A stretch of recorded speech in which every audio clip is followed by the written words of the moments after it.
Yeah, yeah, yeah. Football feast, football feast. This the football feast extra podcast. Hey, football feast, football feast, football feast extra podcast. Playing soccer, grabbing keys. Playing soccer, time to meet. Playing soccer, time to greet. They finna talk a lot, okay? Playing soccer, get the cleats. Playing soccer, let's get it. Playing soccer, let's go. Football podcast.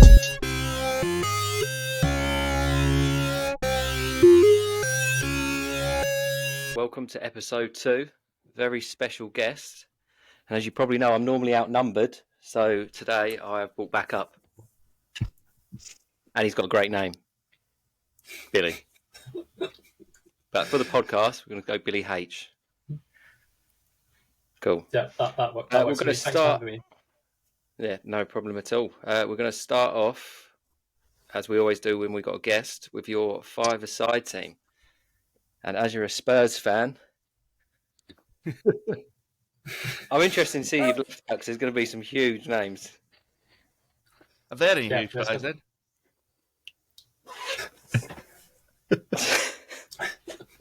Yeah, it's going to be some huge admissions as well. I think I've thought about this a little bit too much. I went with Paul Robinson in goal. So I think he's been the best goalkeeper that we've had in a long time. Not a fan of Lloris, even though he has won a World Cup. But yeah, not my goalkeeper. I think Robinson just edges it for me, maybe for nostalgia reasons. I think he's one of the only Tottenham goalkeepers I've seen win a trophy as well. So that's he's got to be in there. I think one of the other players definitely in there, Ledley King, from a defensive perspective, the best centre-back that we've ever had, that I've ever seen play at Tottenham. We may have had some in the past that are better, but for me, Ledley, absolute beast. And in central midfield, I thought about this logically, and I changed my mind a few times throughout the day and throughout the week. But I've gone with a midfield two of Michael Carrick and Gareth Bale, because I feel like that would work. Michael Carrick, very, very industrious midfield player. It was either him or Wilson Palacios, and hear me out, because Palacios isn't the best player that we had. But I thought on a five-a-side pitch, he's an absolute bully. So I feel like he was that kind of ball-winning midfield player, but. Yeah, I felt like we needed a bit more quality in there. So I went with Carrick and Bale. And then up front, I didn't go for Harry Kane. I went for Dimitar Berbatov, because the things that man can do with a football is just unbelievable. And on a five-a-side pitch, he would just you need the legs in the midfield, hence Gareth Bale and Carrick. But I feel like he would turn out a trick or two and just be so silky. So just quickly, who wants to go first? in your five-a-side team, you've kicked out, started at the back, like you said. I get the Lloris thing. Personally, I did like Paul Robinson. I thought he was a good goalkeeper, played well for England when he was called up for England. But, I mean, you kicked out a World Cup winner. Yeah. I mean, if you're going down the glory days, Jonathan Woodgate scored the winning goal, didn't he? He did, yeah. Didn't make the squad. I mean, would Ledley King last a five-a-side game? I don't know. I just want to point out, I can't believe that Michael Carrick has got in over Modric. I haven't even got to the midfield yet. I was like, And how has Michael Carrick got in over Gaza? Well, you know what? It's the old thing again, isn't it? He's probably picked players that he's seen play, hasn't he? I mean, how often? I mean, I don't know how old you are. You don't have to tell us. But I mean, when you do when Billy C does these dream teams and stuff, he always goes for players he's never even seen, and he's like, "Oh yeah, but I've seen them clips on YouTube." Like that's one person. Do you know what I mean? Like, at least he's picked players that he's seen play. But yeah, not picking Harry Kane. Yeah, I do rate Berbatov. Yeah, with the Gaza thing. Do you know what? I never really rated Berbatov. I thought he was well overrated. I thought he was such a good player.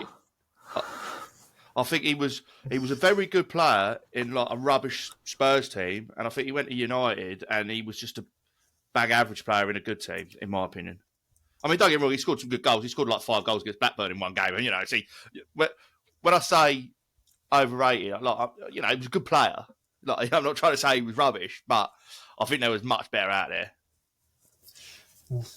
I don't know. I feel like I saw Berbatov and I saw his debut for Spurs, and I had guys sitting next to me that were like, "We've signed this guy from Eastern Europe that no one's ever heard of. He's going to be terrible." And in the warm up, he was walking, the cones, the drills, other players are sprinting, and he's there walking, clapping the crowd and It's like, oh god, he's going to be terrible, and I think he scored that day as well. So he was class. Yeah, I just feel like probably doing him a bit injustice. I mean, he was a good player. Obviously, he got to move to Man United, but yeah, Kane and Modric are massive shocks.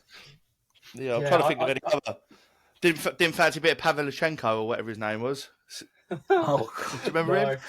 Yeah, I Yeah. remember him. Didn't fancy him. Yeah, didn't fancy. Just trying to go down memory lane now. No, Robbie Keane. Went out. Robbie Keane. Where's Chimbonda? Oh, Pascal. He was a good little player. He wasn't bad, but yeah, the other one, Jermaine Defoe as well, on a five-a-side pitch would be absolutely insane. Gus Poyet. I always thought he was half decent. It wasn't bad, but I just feel like I thought about it too logically, and I'm speaking legs in Gareth Bale. He's got trickery, can run all day. Carrick can pick passes, and I don't know. I just feel Kane and off either side pitch. I'm not sure. I know he's out. You say Carrick can pick passes, but like you've left out Modric, probably the best passer of the ball, like ever, like in midfield. Do you know what it was? It was because of Modric's stature. Like on a five-a-side pitch, I feel like he would get bullied a little bit if there's bigger, stronger players in there. I feel like on an 11-a-side pitch, he's got that room to roam. He can spray passes. He can see the ball. He is one of the best passers ever, probably one of the best midfielders ever. But in a five-a-side team, I don't think you could carry his lack of strength. Well, you've heard it here first. I just thought of one. So all these Tottenham players, whoever's played with him, absolutely rave about him. Dembele. Yeah, I was thinking Dembele when you said Palacios. I forgot about him, to be fair. It's a good player. Yeah, he'd be on the bench, definitely. He'd be Alvaro, he was quite good for you as well, wasn't he? The old centre-back, Toby. That's some good players, to be fair, isn't it, really? To be fair. I agree with Leslie King. I know he's injury-prone. But... Yeah, who would your manager be? Oh, that's a good question. Harry Redknapp. I guess who he ain't. Conte, Mourinho. I was going to say, a few of them. I'd have to go Redknapp, just because, I feel like he's one of our most underrated managers. He did so well for us in that period where we were growing. He definitely took you to that next level, didn't he? Because as me as a kid, I always remember Spurs being that team that finishes 15th, 14th. They had a good season if they hit 10th. Do you know what I mean? Then Harry Redknapp came in, brought a few players in, and they definitely started finishing that sort of. Brought Peter Crouch with him, didn't he? Was he the first one to get you? Yeah. Was he the first one to get you into the Champions League, in present sort of day? Yeah, he was, wasn't he? Yeah. So, he definitely started that Spurs momentum, didn't he? I think.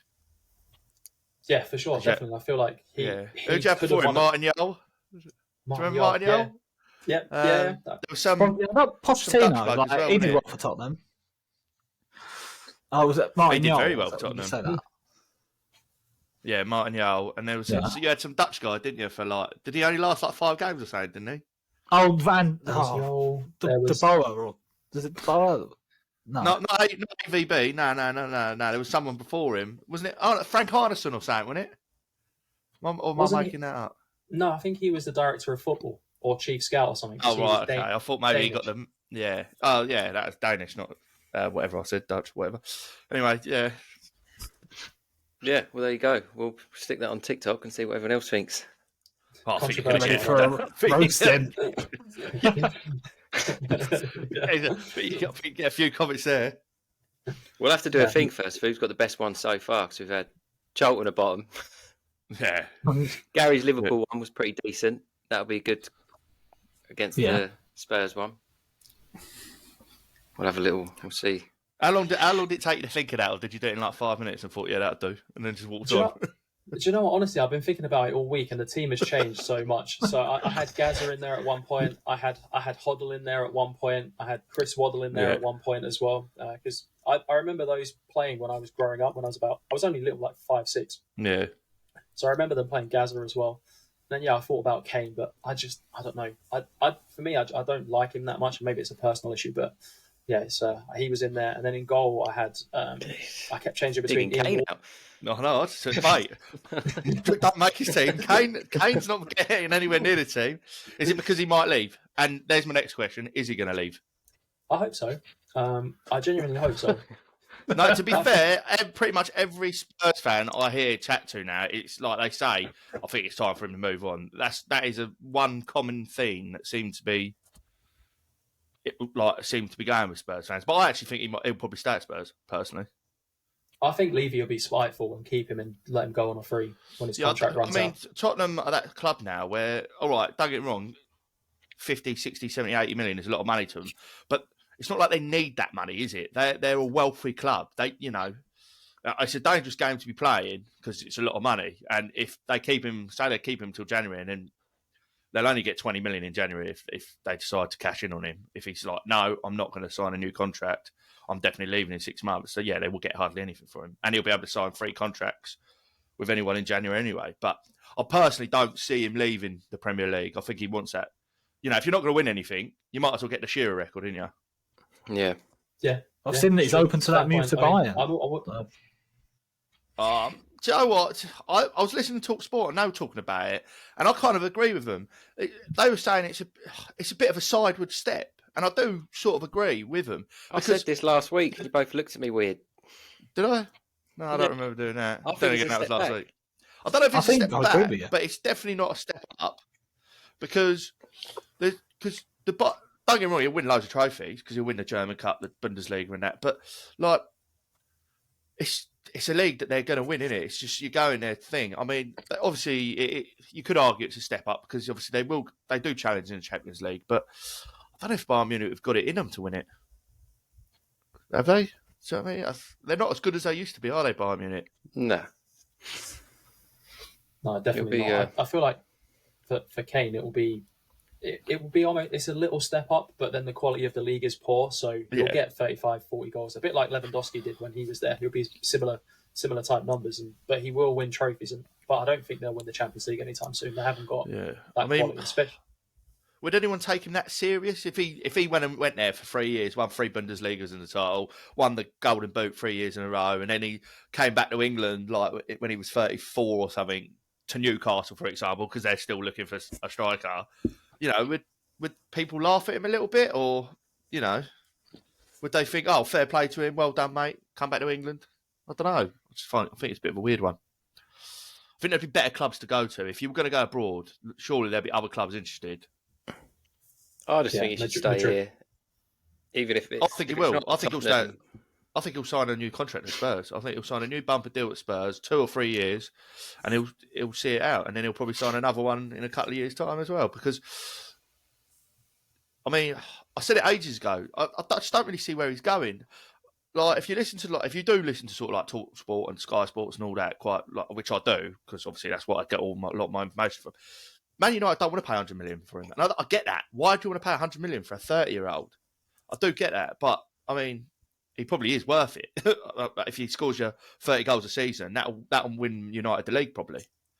But yeah, it's just a tough one, isn't it? I still think Newcastle are the only likely team that might come in and think, well, we've got Champions League football. We're trying to build a squad to win the Premier League.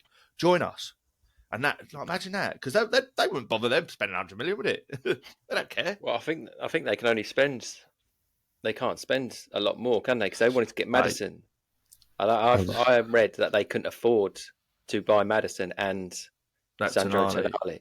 Yeah, because of the financial rules. But yeah, I see you get away with it. So, well, that's what I mean. I just think it's all jokes, isn't it? With the financial fair play, they can always get around it.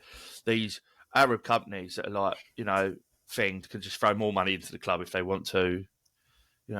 Even Arsenal was sponsored by the Fly Emirates. I mean, if they wanted to and they wanted to bend the books around, the Emirates could just give them a load of more money, couldn't they, to pass that financial fair play? Yeah, true. Right, one more question for Billy H before we move on to the FM stuff. Where do you actually realistically see Tottenham finishing this season? It's a good question. Do you know what? I would take 7th and a good cup run, if not a cup win. I'd take the Europa Conference League at the moment, because I feel like other teams will strengthen. Ange has got to settle in. He's got to imprint his style of play on the team. It's not ideal for him as well. He's got to get a lot of players in. He's got to get a lot of players out. So I think this season for us is a building season. And if we can get into European football, whether that be Conference League or Europa League, I think that'll be an A+ season for us. But if it was me and I was Ange, I'd put all my effort into trying winning something like the Carabao Cup, like League Cup. That still gets you Europe, doesn't it? Yeah, and it's a trophy in it. Yeah. And can you pronounce his second name? Postecoglou. Oh, there you go. I'm still not going to try. We got with that now. We gave up last week. Yeah. What football shirt have you got on there? It's FC Isle of Man. So it's they're in the ninth tier of English football. They only have Manx players playing for them, so people that are born on the Isle of Man can only play for them. A bit like Atletico Bilbao, but at like a very smaller level. The reason for the shirt is we're doing like a YouTube series with them, and my wife's family's from the Isle of Man, so that was the whole reason. Oh, fair play. Fair enough. I've been looking at that badge for ages, thinking I recognise it, but I definitely don't recognise it because that is not where I was going with it. And what's the YouTube channel? Yeah. What's the YouTube channel? You might as well promote it a little bit. Yeah, it's called Hold My Heim. It's the same as my TikTok name. We do live streams every day, pretty much, apart from Sundays. Trying to get the FC Isle of Man from Northwest Counties Division's Premier League, which is Division 9 of English football, to the English Premier League. That's been fun so far. We're in the National League, so one league above my local club, Welling. So that always goes down quite well for me personally. It's not going too bad so far. Sounds like you're Hemel, Baron, but just a bit. Yeah. I started a football manager, so I love Football Manager. I've been playing it since I was like yay high, and I've done the saves where like your Arsenal's, your Man United's, your Chelsea, like whatever. Done Bayern Munich, but I just find them a bit boring. And when you've got all the money, you can just buy the best players and you can basically make yourself the best team. I don't think it's that hard when you've got all the money. So I tend to like to do like lower league saves, and I started one. I didn't do any patches or anything, so I just started in the Conference South, and I'm actually 23 years into it. Oh wow! Yeah, I don't have much of a life. I go to work, I come home and play Football Manager, and yeah, I've actually managed to get Hemel Hempstead into the Premier League now. Our training facilities are excellent. The youth system is only adequate because I've obviously spent more money on the training facilities, and my stadium has just been upgraded to 22,000 now. Nice. I love those things. Just before I came online with you lot, I was playing with it, and I've just confirmed my second season in the Premier League as well. But I will tell you now, that has been a lot harder this year than it was the year before. Last season, I finished like 13th with about 8 games to spare. I stayed up, and it was like, what a season. This season, I've only won 7 games, and I reckon the only reason why I've stayed up is because the 4 teams below me are actually worse. They've got so many little. They've all got 23 points. I ended up with 31. But I've got 2 games left. But yeah, it was a poor season. Improvement. Second season syndrome. Basically, I think what happened is last year my defence was pretty decent, so I sort of stuck faith with the defence. Brought a new striker for 30 million quid, which is what I smashed my transfer record by like 20 plus million, thinking this is my year going for Europe, and it turned out that the defence went to pot. And I've conceded so many goals, and the 30 million striker scored 10 goals, and 4 of them were in one game, so he hasn't exactly hit the ground running. It sounds like you need to get on the YouTube channel or the TikTok and look for tactics. I definitely need some new tactics. Yeah, but I've got a couple of centre backs that I've lined up. One Brazilian lad and a Dutch lad, like Holland lad, because I'm also the Holland manager as well. Nice. Yeah. So yours was 23 years. What's been your longest ever save, Billy H? In terms of years, me and my mate, when we were younger, we used to stay indoors and just play Football Manager together, that and FIFA. So I think we did about 50 seasons with Newcastle in 2013. When they had like Demba Ba, Papa Cisse. I think we started the save after Papa Cisse scored that goal against Chelsea, if I remember rightly. That was the reason for the save, and then we just did 50 years of that, just switching between that and FIFA. So that's been my longest one. I think Andrew. Oh yeah, go on. Oh yeah, I mean, I'm not going to be a heavy participant in this conversation. I don't play a lot of Football Manager. My longest has probably been like 4 or 5 seasons, and that was with Borussia Dortmund, actually, I think.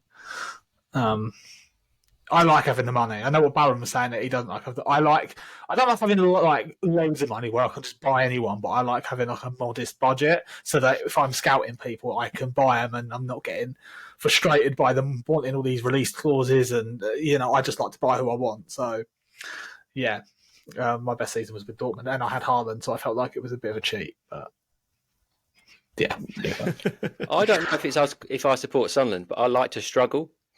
If that makes sense.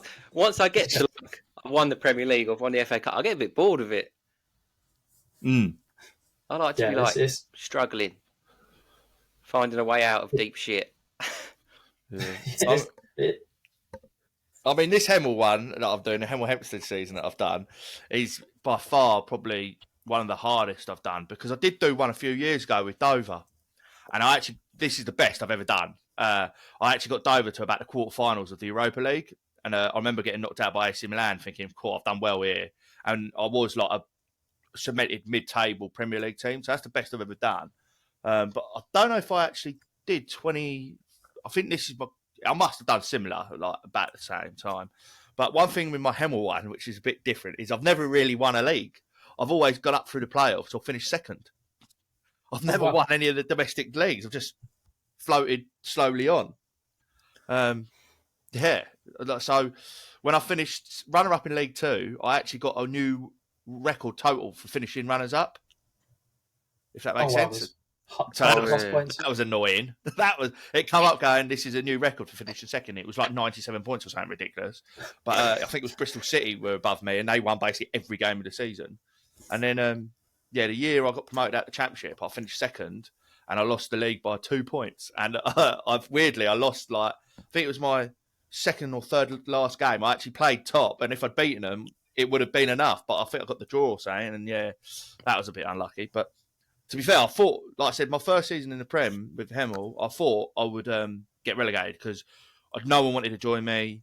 I got a cut of signings. I managed to get this young 19-year-old centre-back that was pretty decent, but the rest of them, and first 5-6 games, I didn't win a game, and I was like, oh God, I'm going to go down with and then it just all started clicking, and the defence started not scoring, and I just won games 1-0, loads of them. I just won loads of games. I beat, who was it? Spurs 1-0, City 1-0, Man United 1-0, and you just pick up points, didn't you? But then this year, fucking Man City were 3-0 up on me in 8 minutes. Oh God, realistic, never a good sign. Yeah, and then I got knocked out by Arsenal in the FA Cup. I lost 6-0. I didn't have a shot on target. It's not been, this season's not been great. But like I said, I think I put too much trust in my defence because they were good last year and they've just not been. And my 30 million striker, who was actually ranked third in the top youngsters, when you get the top 50. Yep. He actually was third. So I was like, I thought, well, you know what I mean? He's doing something right, even if he ain't scoring the goals, because they've ranked him third. But I've got 2 new centre-backs, hopefully, that I'm eyeballing up if no one nicks them. And I think I'm going to, push again. I heard there's some big changes coming to the next. I think there's a couple of changes coming to this one coming out, isn't there? But I think the 2025 one, it's a new. I think they're using a new engine. Yeah, Next Football Manager, they're going to be able to transfer your saves. That's going to be the only thing really that's going to happen with a few little updates here and there, like players. Just a quick one. Is it someone like myself? There's no point me transferring my update, is there? Because I'm so far in the future. It wouldn't make any odds to me. I mean, Kylian Mbappe is currently the manager of PSG. Yeah, but that's now. He's going at the minute. I mean, the most decorated football manager in world football currently on my save is Nagelsmann, and he has just spent the whole time at Bayern Munich. I looked the other day; he's won 22 Bundesligas in a row. Jesus. Yeah, I don't really see the transferring the save thing, and surely there's no real much point in that. I've just got to make a decision. Do I carry on with my Hemel season when the new game comes out to see if I can ever get him to win the Premier League? Or do I just throw it away and start again when the new one comes out and pick someone else? Got to start again. Start him. That's what I've got to decide. So, Billy, what will you do when the new one comes out? Will you carry on your Isle of Man one? Or do you want to have that all finished up before the new one comes out? Yeah, the aim is to finish up before the new one comes out, because I don't feel like transferring a save into a new game is right. I feel like you should start a new save, in my opinion. They've done Yeah. it so that people that only buy the game every 2 years, it's trying to stop those people from to make them purchase every year. And they've come out and pretty much said that's what it is. But yeah, I want to get everything done before FM24, because I want to try and win the World Cup with San Marino in FM24. That's the You know. that's the next How long-term save. can you do that though? Because like you're just not going to have the players, are you? Yeah, you will. So there's I did it with Andorra this year. I didn't win the World Cup. I got as far as the Euros semi-finals with Andorra by using FC Andorra, who play in Spain. So it makes it really easy. There's a team in Italy. They're in like the 5th division of Italian football. That are based in San Marino. And the idea is you get them to the Serie A, you upgrade your training facilities, youth facilities, and you'll start getting okay. world-class San Marino players through. All right, I'm with you. It would take probably about 50, 60 seasons, I reckon. So yeah, the whole year would be dedicated to doing that one thing. But I don't know if I've got that in me. Yeah. So I don't know if I've got, like I said, thing is So one of the reasons why I've done so well, like in my Hemel, or got so far into my Hemel Hempstead season, is because I had a baby. Well, I didn't have a baby, but my missus had a baby, so I had 2 weeks off work. So I had a baby, was sleeping, and she was sleeping. I was just there like, and then I had a lot of time off at Christmas as well, because obviously we had a lot of snow, and I work outside. It doesn't work for me. So that's one of the reasons why I've managed to get in. Because I remember I've got a little group chats with mates now, and they do like I've got a mate that's got a season as Gillingham, and he's got them into the Premier League now. Because that's near where we live, obviously. And I've got another one who can't think who he was now, actually, but he's been trying to work his way up in the league as well, and we've been sort of like showing where we are in that. And they actually turned around to me once and went, "How quick do you do a season?" And I was like, "Well, I ain't at work, am I? So I'm just sitting there at home." Like, You do it like ridiculously quick. When I was doing my Wrexham one, I think we was kind of level for a couple of years, like where we was. You and were then all above of a sudden, yeah, I'd done more than you. Then all of a sudden, it's like, yeah. 15 years in. I think you were 2 years ahead of me at one point, and then then obviously Christmas came, and I had 2 weeks off work again, and then I was just like, just press the space bar, didn't you? It goes on to the next day. Right, so the next FM comes out. Andrew, you getting it? I will probably buy it. I always buy them and then never play it, but I will buy it. So who's everyone going for their first save in the next one?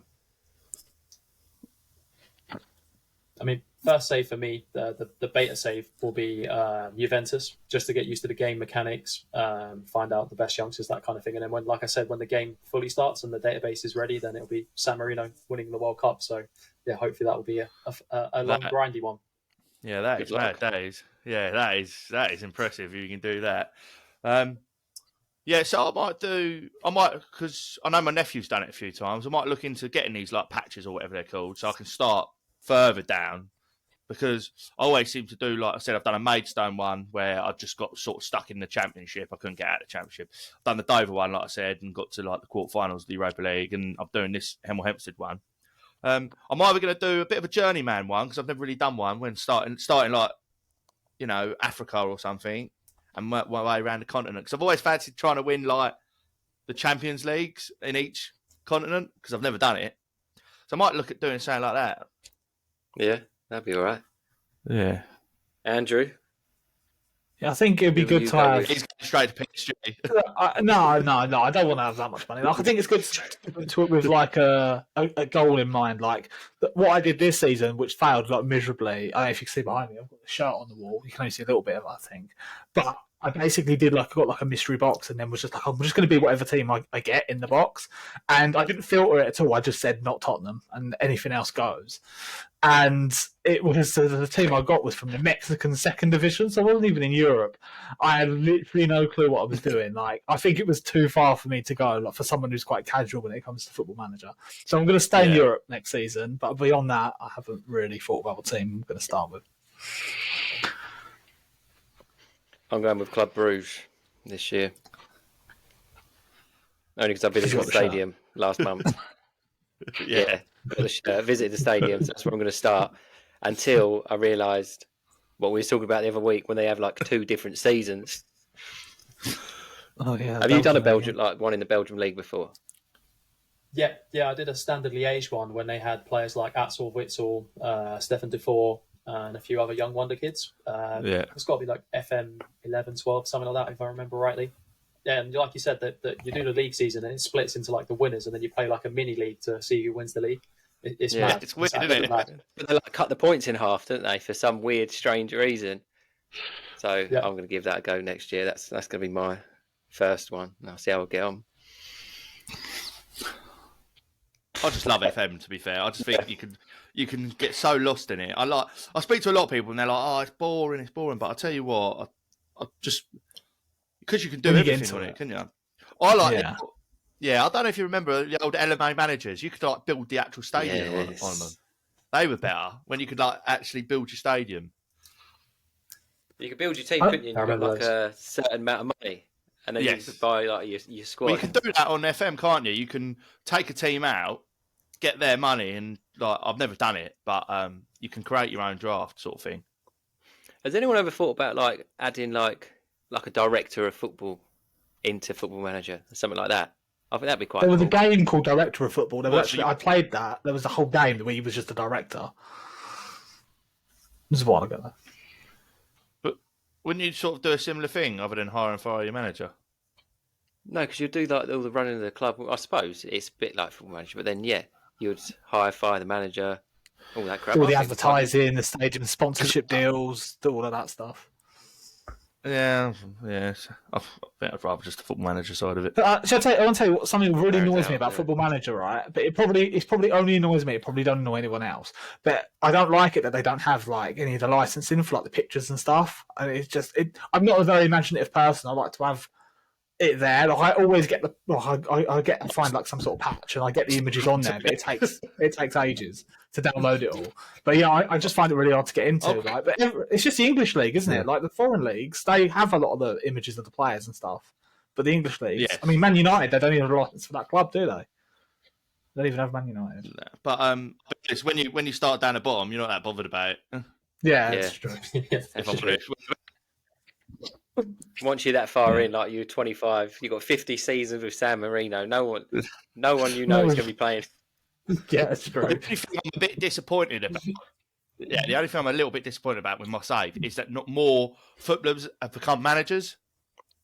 Oh yeah. Yeah. Because like I like to get them as staff members and that, and a lot of them have like a lot of the top like Cristiano Ronaldo never became a manager, Messi never became a manager. Like loads of them didn't. Like Haaland didn't. Mbappe did. Kevin De Bruyne did. But like none of them really made it to the top. Do you know what I mean? Like Steven Gerrard That's what I was- retired That's after what I about was gonna 5 ask, years. Billy H. It's weird calling you Billy H. But I saw a TikTok the other day, what you done, and it was like, I can't remember who it was, but someone really weird was a manager. What's the weirdest thing? Because obviously you've been to like 50 seasons in. What's the weirdest like thing you've seen, like manager wise, or? Oh, there's a few. There's a few that I've seen. James Milner as Atletico Madrid manager. That was a strange one that I saw. That was a really weird one. Danny Cowley as Man United manager. I think that's got to be the strangest one I've ever seen. On my that's up on my there. save, you can like this one. On my save, right? Millwall got promoted into the Premier League, and it was Gary Rowett, who's the current Millwall manager, got him promoted. He then got relegated in his first season in the Prem, and then got promoted again, like straight away, and won the championship. And off of that, he got the England job, Oh wow. and he became England manager. Well, And Massive I'm job trying to stuff, think. I applied for the England job on my save and didn't get it, and they gave it to. Is it Paul Worrell, the Nottingham Forest defender? Is that his name? No, Joe Worrell. oh yeah. He's the current England manager on my save, Joe Worrell. That's a bit of a mad one. I've Yeah. got a question actually. For Billy H. What's to think of it? Because you played that 50 saves at 50 seasons in the future. Like, I'm just curious. 'Cause I've never got this far. Do like the managers like just retire and then you don't hear from them again, or have you got like 108-year-old Carlo Ancelotti still going? No, they normally retire around like 75 to 78. They normally retire. You can keep their history in the game as well. You can decide to keep it or not. It will say like Carlo Ancelotti is retired, and then you click a button that says, do you want to keep their like history of what they've done or not? But yeah, you start to get new gen managers, if that makes Yeah. sense. Yeah, Or you get like players that have played becoming the managers. I love a new gen. I like the names that they come out with. 16-year-old with a mustache or something. Full on kid. Some of the names are outrageous. Right, we'll go on. One more question. Obviously, you've done a lot of saves, like you say. Like I know I was saying earlier on about the youth system. Obviously, at Hemel Hempstead, I haven't really done a lot to it, so I never get one. But in 23 seasons, I have never had more than a 2-star rating get through my youth. Like I know, obviously, I probably need to get my youth system up to state of the art. But is there a little bit of a cheap way doing it, or? Yeah, you just need the youth recruitment to be exceptional. That will help. If it's poor, adequate, or good, you might get one now and again. But yeah, youth facilities, the youth team manager, and the head of youth development as well is another one. If you've got a weak head of youth development, they won't find the right players. So that's my problem. Like, so with any kind of staff, I'll just go for ex-football players. I don't care if they're any good or not. Do you know what I try? I tend to I try and get their ratings because obviously it works better if they're like fairly good, whatever, excellent. But I will tend to single players out, so I'll try and find a player that's got like 20 defending, and then I'll go get him like an attacking coach with 20, tactical like 20, and so I'm not. Sometimes I'll have like a 1-star manager, like 1-star coach, but he'll have 20 defending, and I that's how I go for it. I don't know if that works better or not, but it's worked for me. Yeah, there's 2 ways to look at it. You can send them on training courses, so they'll get their badges and they'll slowly move up that star rating system. I'll be doing that as well. That does work. But yeah, there's coaches in the game that are just good anyway. Their stats will be good. Like, for instance, Dennis Bergkamp is one of the best technical coaches you can get, especially for like possession technical stats. He's absolutely class. Another one I always go for is Paul McGuinness, defending and technical coach, always brings it up to 5-star. Although his stuff is not on 20. He's just one of those coaches he's got the UEFA licenses, etc., and he's got good stats. So there you go, a few little tips there. Right, so we'll go on to a bit of Andrew. Do you want to do your quiz? See how this goes. Okay, so I wanted to do like a little bit of a theme, and I was trying to think what we could do. So I've gone with like a transfer window sort of theme from past seasons. I've taken all these questions actually off of quizzes, so I've not made these up. These are like actual quizzes. Okay. I'm going to give you 3 questions each. If you get a question right, you get a point. If you get a question wrong, obviously you don't get any points. But you can choose to not answer your question and pass it to somebody who you think might not know the answer. If they get your question right, they get a point, and if they get it wrong, they lose a point. So it's because there's only 3 questions each. You can actually play. People can actually lose points. Okay, so we'll start off with Billy C. First question. Peter Odemwingie tried and failed to force through a move to which club in 2013 on deadline day? Oh, shit. I can't remember who he was at. He was either at West Brom, he was trying to go to West Brom.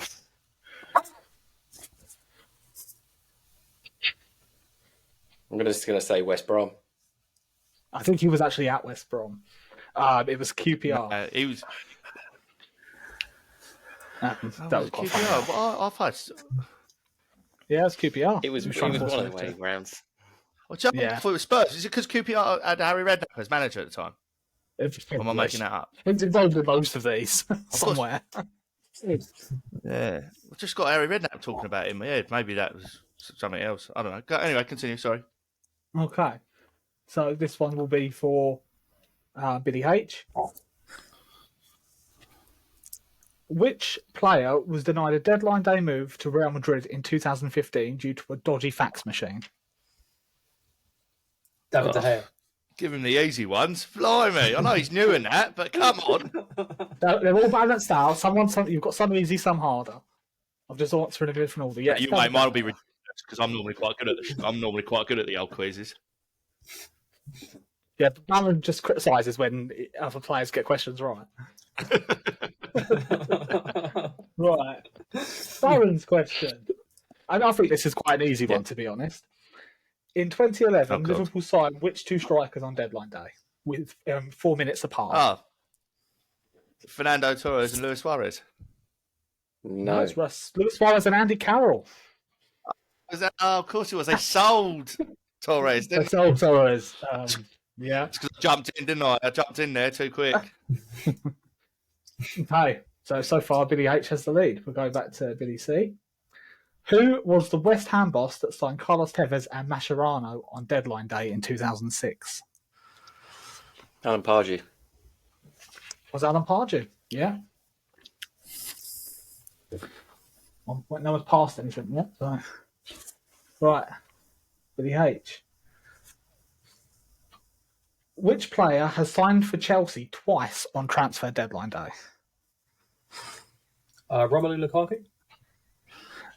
No, the answer was David Luiz. Signed from I expect PSG, then came back, both on deadline day. Baron. Which Portsmouth player fell asleep at the airport and missed 2 flights before completing his transfer to Man City in 2008? Which Portsmouth player? It's quite a famous story. Like it's I've gone around online. Like you'll kick yourself. You can I've pass never it. heard it. I don't even know a Portsmouth player. I will pass it to Billy C. Oh, for fuck's sake. Because of the way Billy H is nodding his head. I thought, well, he obviously knows it. I've never heard of this. Poker. He fell asleep twice at the airport. Yeah. Oh, I've never heard this. Actually, he didn't actually sign, though, did he? He did sign, yeah. Or did he? He did sign. Oh, it's not who I thought then. 2008, so it's quite a while ago. Let's see. I thought it was Yakubu. Not Yakubu, but you're in the right sort of time Exactly this period. Well, we can't give giving him clues, mate. That was his answer, wasn't it? Yeah, it was, yeah. Okay, all right, yeah. Fair Because enough. he refused to get on a flight somewhere, that's all I remember. It was Benjani. Portsmouth. Harry Redknapp talks about it all the time, like on podcasts and stuff. It's been around. So what? I've Funny never story. heard that. I've never Funny heard story. that. She's definitely got to listen to Yeah. that. Yeah. Okay, so Yeah, I'm Billy gonna have to loses look for that. point. I've never heard that. Yeah, it's a funny story. I think It's he's very- told the story on Sky Sports. Did I gain a point for that or not? He lost the point because he got it wrong. So Billy's on 0, Billy H is on 1, Baron's on 0. I don't gain any points. No, you Oh, don't right, ask a question. Okay. Back to Billy C. Last question. Prior to the start of last season, who held the record for the most expensive deadline day signing in the Premier League? Okay.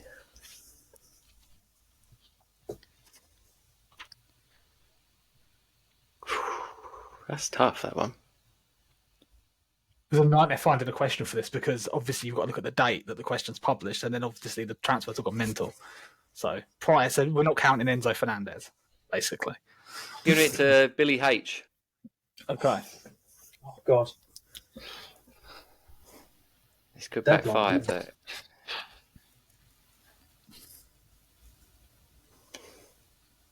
So remember, it's deadline day. I don't know. It's not a hint it was in the question. Jesus. God, I don't know. It's a good question. I've only go got for- one name stuck in my head, and that's all I've got, and I can't get it out of my head now. I'm just going to go for Lukaku again. He probably didn't even move on deadline day, but I know he was an expensive transfer. So it's not Lukaku. So who did you think? Can I have a guess? Yeah, go on. Because he got just stuck in my head, I was still thinking Fernando Torres for 50 million on deadline day in January. It would have been Fernando Torres if it wasn't for Aubameyang moving to Arsenal from Dortmund. That was more expensive. That's why I didn't give you that question. deadline day, Because was I thought it'd be. It was. I didn't think Yeah. it was either, but according to the quiz, I wouldn't have got that, to be fair. Well, everyone's on 0 points. That's all right. We've still got Brilliant. 2 more questions left. One for Billy H and one for Baron. But you are Okay. throwing questions out of like 10 years ago now. The ones I didn't include, you should have seen. Like I had to filter these out because like some of them were ridiculous. Right. There was no way that anyone was getting them. Okay, so this is for Billy H. Which player did Sir Alex Ferguson meet at the airport to hijack a transfer on deadline day in 2008? Dimitar Berbatov. Yeah, it was Berbatov. Go on, Baron, you need this for a tiebreaker. Don't I? I've tried to Might be include some very clues on. I've Well, I tried to should've got- include.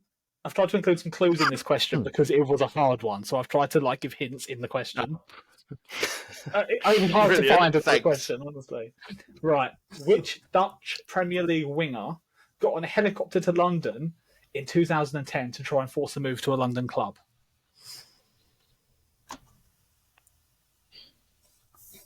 Dutch winger, To London. 2010. Dutch Premier to League London. winner. Dutch Premier League winner. Oh, I don't know. I can only think of one Dutch winger. He ain't really a winger, but I'm going to say it. Van Persie. Okay, so it wasn't Van Persie. Who did you think it was Robben? today? No, it was Ryan Babel from Robben. Liverpool.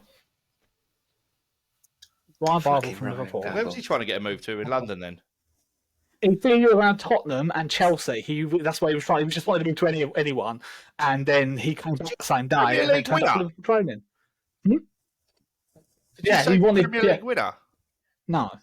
Said which Dutch he- Premier who League? did he Oh, win the winger. Premier League with? Winger. He was in the wing. He played on the wing. Ah. Yeah, no, do you know what? I think you did. Yeah, I did. Yeah, I did get that. I changed that to winner in my head. Yeah, don't ignore that. Ignore me. Okay, Right, so the so- final result is... Because that was all the questions, I think. Yeah. Yeah. Yep.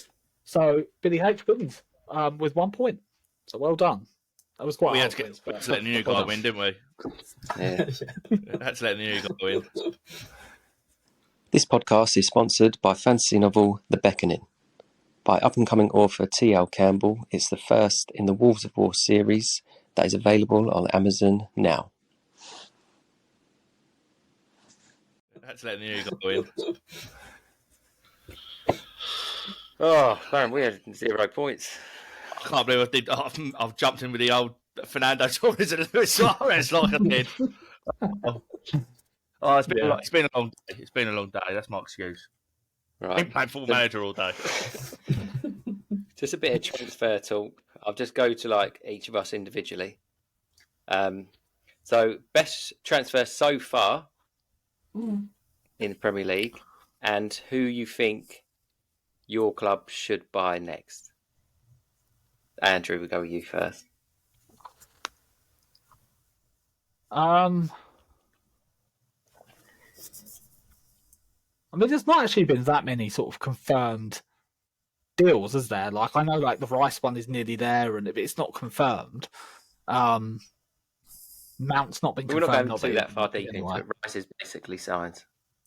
Right, okay, we're going to say Rice is signed. Yeah, I'm going to go with Declan Rice. Then he you know, he's the big money move. Is the one so far. I think one that we should sign next is Mbappe. It's not going to happen, but why not? That's what I think anyway. No, Oh, dear. yeah, that's my answer. Oh, Billy H. That's a good question. Best Premier League signing so far. I think Yuri Tillemans to Aston Villa because of the fee Yeah, it's a good and sign. because the way that he fits the club. No risk. Very good player from Leicester. He was looking at going to places like Arsenal a few seasons ago. United, big teams were after him. And I feel like it's a good move for him, good move for the club, especially with transfer fees these days when Man United are paying 60 million plus for Mason Mount when they could have got Tillemans for free. Doesn't make any sense to me, but yeah. Who should Tottenham sign next? That's a very good question. We need a centre back. I think we don't have depth at the back. I think our only good centre back is Romero. So in this window, we need to sign 2. But if we're going to sign, if it's just 1, then I'd say Tapsoba. Very, very strong, very good centre back. Plays a lot for Bayer Leverkusen. I noticed that Samuel Umtiti is a free agent. Do you think anyone would try and... Would that be a good signing for anyone, or is he a bit past it? What do we think on that? He seems a bit of a problem, doesn't he? He does, but I mean, you've got to remember he was on big wages. Why would you want to cut your wages? You know, if your boss come up to you and went, sorry, Bill, can't afford to pay you at the moment, so what we're going to do, we're going to halve your wages. You're not going to sit there and go, yeah, all right then. Yeah, all right then, Gaffer. I totally agree. He shouldn't have done that. But I think before that, I just think he's a bit of a... Yeah. He comes off a bit of a But belly. he was at one For point, half of his he was- wages. I totally yeah. get that. I mean, at one point he was talked about as one of the next best defenders in Europe, wasn't he? And I didn't even realise he was playing at some French club last year. I'll be honest with you. He was in Italy, wasn't he? What about for Spurs? Would you take Harry Maguire? No. We can't have a defence with Harry Maguire and Eric Dyer in it. I mean, God forbid He's got a racing goal. oh God forbid we come up against anyone that's got pace. It'll look like Roadrunner. It'll just be no. He's not a Premier League centre back in my opinion. Another free. We're just trying to throw Man United defenders at him. Well, I think Lindelof's quite a good player, and I think they're trying to get rid of a few, aren't they? Yeah, they need. Laporte's been linked with Tottenham. I saw that today. Laporte from Man City has been linked. Tottenham and Arsenal both looking at him. He's linked with Arsenal today as well. Yeah, he's been linked with both. Apparently, Tottenham are ahead in the race for him. Well, we're trying to get that Timber, is it? Julius Timber or whatever his name is. I think it's pretty much done from what I've seen. Yeah, that looks like that's almost done. I mean, he's been linked with Arsenal for years and years and years, right? And never really ever. I didn't really ever fancy him, but like I noticed old Wilfred Zaha as a free agent as well now. Now it wouldn't surprise me if he ends up, right? You've heard it here first, at Villa as well, because it was Unai Emery that really wanted to sign him at Arsenal, and we ended up going for Pepe instead. It was like a big, like common thing about it. So I did wonder if they might sneak him in, because I noticed as well another good signing which I think will make, and this is going back to Football Manager references, is that Pau Torres, who they've just agreed 25 million or something stupid. That's a player Spurs should be going for. I mean, even Arsenal should be looking at players like that. It's cheap. Who's that Spanish team that have just put their whole team up on the transfer list? Is it Sevilla? Sevilla, yeah. I've not heard this. What's this about? They've just put their whole squad on the transfer list, every single one of them. Did they really? They just win the Conference League as well. Didn't they just win the Europa League? Yeah. Like last week? Oh, yeah, it was, Manager knows what he wants. The manager knows what he wants, isn't it, I suppose? Go on, Baron. Who's your signing of the season so far, then? Declan Rice. Well, I was actually going to say Yuri Tillemans, because I do think that is a great signing. But I also think Kai Havertz is a shrewd signing. I think that again, the way they've structured the deal as well, so it's not like all upfront payments. I know that's basically what every club does nowadays, but I think James Maddison is another good signing for Spurs. I think this is sort of what player they needed. I mean, again, 2 years ago, he was linked with Arsenal for 60 million. They picked him up for 40 million. 2 years ain't that long in football, is it? Let's be honest. So, he's a good player. Yeah. Like you say, there ain't who would you want Arsenal to sign? Who would I want Arsenal to sign? A fullback, a centre forward, number 9. Cancelo. I'd love Cancelo. I've not really seen him being linked. I see him linked with us ages ago, but I don't think that. I think that was just made up paper talk. I think we're going to be using Timber as like a right back. Yeah, but I mean, if someone like Cancelo is available, I mean, why you wouldn't try and buy him, I don't know. I mean, I get what you mean. But we would have a lot of fullbacks because we'd have Timber. Why? Tomiyasu. Yeah, isn't Timber more of a centre back? He is, but he's right. But Ben White is more. Ben White's more of a centre back. Yeah, played right back last season. I just sometimes get a bit scared that like old Arteta gets a bit too pep in his head. Do you know what I mean? Like Pep Guardiola played 4 centre backs last year. Right, let's go buy 4 centre backs. Do your own thing, mate. Do you know what I mean? Do your own thing. But it does work. Like what he's doing, like sitting next to you. But he comes like second behind. It works. So it does work. Yeah, but I mean, it's still not second. No one remembers who finished second. So, I mean, I would not want to finish second for the next 20. Doing that. Yeah, but I wouldn't want to finish. I wouldn't want to finish second in the next 20 years in a row and think, well, we did quite well.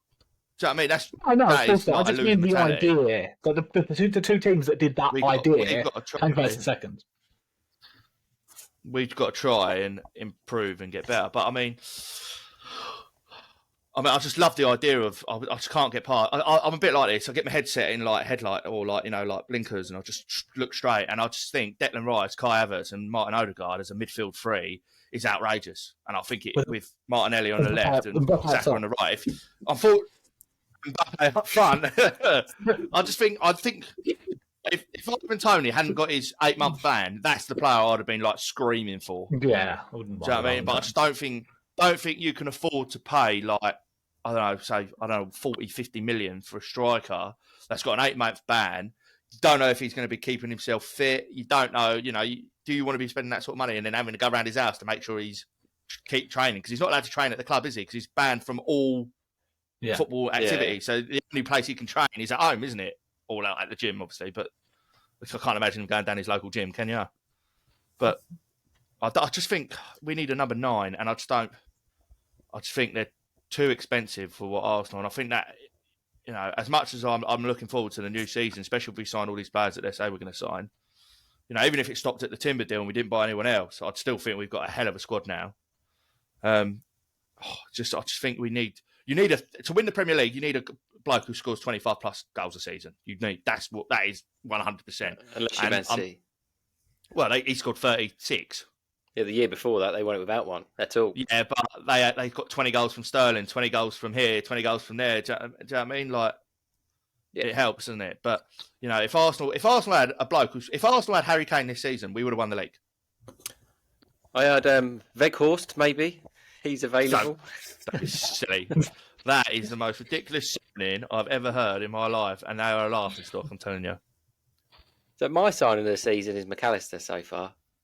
Absolute bargain. I forgot him, to be fair. I mean, I've picked him up cheap, definitely. But be interesting to see, because he was, not saying he's a bad player, I'm not saying that, but again, he was a very good player in a sort of an average team. It'd be interesting to see what he goes into, like a world-class team. I mean, Cucurella, Basuma, both left Brighton and have been terrible. So, yeah, we'll see. I think he's different. Grass is not always greener, as they say. And the signing I'd like Sunderland to make is Diallo back. Get him back. Please. Please. Anything. Please. Oh, fucking hell. I think he might do. He's been talking about it, so we'll see. You've just signed Bellingham. Right. Yeah, the wrong one, unfortunately. No, we signed the right one. Real Madrid signed the wrong one. We only paid $1 million for ours. They paid 88 for theirs. Yeah. Right. Quick one. Because obviously we done our top 4 last episode. Billy H, what do you reckon your top 4 this season? It's such a good question. I think for me, you can't look beyond Man City being top. I think Liverpool will finish second. I feel like they can't have another bad season like they did. And then I'm going to go for Man United as third, because I feel like they'll improve. If they buy a striker as well, there's a big if they could finish second potentially, but depending on who they get. And then fourth, I'm gonna go for Newcastle again, because I feel like they're strong. I know that leaves Arsenal out of the top 4, but I've probably done that on purpose. It's probably a Spurs Arsenal bias there, but yeah, if I'm not being biased, I'll go for Arsenal as fourth. But yeah, Newcastle or Arsenal, I think it would be tight for fourth this year. Yeah, you're trying to find. You've got probably 6 decent or 7 if you want to go 7 world-class teams trying to fight for 4 spots, isn't you? So there's going to be big teams missing out. You didn't even mention Chelsea at all. Do you know what I mean? You said earlier on as well, Spurs, you think 7th is probably the best you're going to do, which I do sort of agree. I think that will probably be the max. At the end of the day, you've got probably 6 or 7 world-class teams trying to get 4 places. Yeah. And then there's always a couple of surprises, isn't there? Yeah, like Brighton this year, squeezed up. If you Even go Brentford did well. If you go on the last half of the last season form-wise, Villa will be right up there. Yeah. And like I say, and like I said, they signed Tillemans. Watkins was on fire, wasn't he? Yeah. I mean, that centre back. He ain't no mug. He won the Europa League with Villarreal a couple of years ago with Unai Emery. He's a good young Spanish international. I'll tell you, that's a great signing for them for like 25 whatever million it was. Considering like the figures you're talking about of other players, that's gone under the radar. Surprised a few people this season, Villa. It's just. I'm not sure about. I saw on Talksport that Bangalore reckon they'll finish top 4. I'm not sure about that. Nah, I just think they ain't got. I don't think they've got. I don't think they've got enough goals in them. Is they? I keep going on about this. It's all about goals, isn't it? I know you got to keep clean sheets. It obviously helps, but you can't score, you can't win, can you? And I know Ollie Watkins had a great sort of second half of the season, but where was he in the first half of the season? Yeah. Yeah, is he gonna score you 25 goals a season? I don't think he is personally. No. Don't think there is. It's 25 goals is it's a lot of goals to score in a 38 game season, isn't it? Do you know what I mean? There's not that many of them. Yeah. I mean, Richarlison, maybe. The year before, Son won it with 18. Do you know what I mean?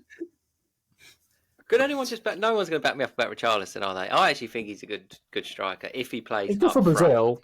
He got more yellow cards for taking his shirt off for goals disallowed than he did scoring goals last season. And the one goal he did, he went down the other end and scored, conceded in the 93rd minute or whatever it was.